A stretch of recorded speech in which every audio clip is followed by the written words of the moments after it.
আসসালামু আলাইকুম রহমতুল্লাহি ওয়া বারাকাতুহু। সূরা বাকারার ১৫৫ নম্বর আয়াতে আল্লাহ তাআলা বলেছেন যে, "অবশ্যই আমি তোমাদেরকে পরীক্ষা করব।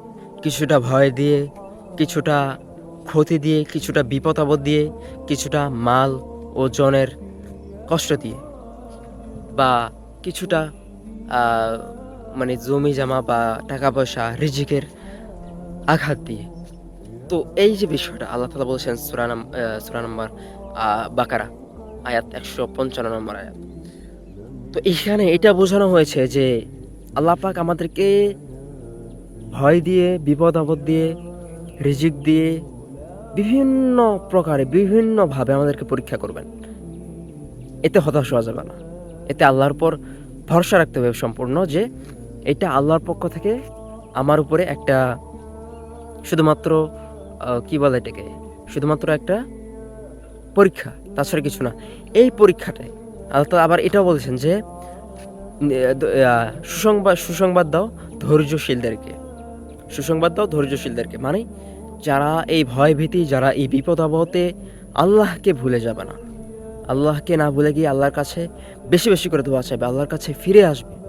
সুসংবাদ দাও ধৈর্যশীলদেরকে, যারা ধৈর্য ধরে।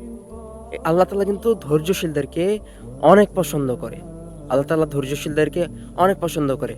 ওইজন্য বলছে যে, "সুসংবাদ দাও ধৈর্যশীলদেরকে।" এইজন্য বিপদ-আপদ, দুঃখ কষ্ট, রিজিকের সমস্যা কখনোই হতাশ হওয়া যাবে না। এটা আল্লাহর পক্ষ থেকে একটা শুধুমাত্র পরীক্ষা।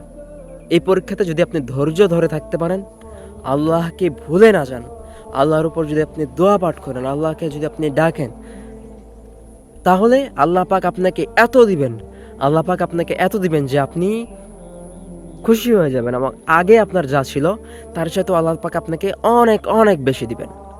এইজন্য আমরা কখনো বিপদ-আপদ আসলে হতাশ হয়ে যাব না। বিপদ-আপদ যখন আসবে আমরা তাহাজ্জুদ পড়ব।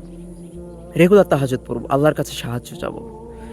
এই বিপদ-আপদ আসলে ভয়-ভীতি যদি আপনাদের কখনো আসে, পরীক্ষা আসে, তাহলে মনে করবেন যে এটা আল্লাহর পক্ষ থেকে একটি শুধুমাত্র পরীক্ষা এবং এই পরীক্ষাতে আমাদেরকে ধৈর্য ধরে থাকতে হবে ইনশাআল্লাহ। হতাশ হওয়া যাবে না।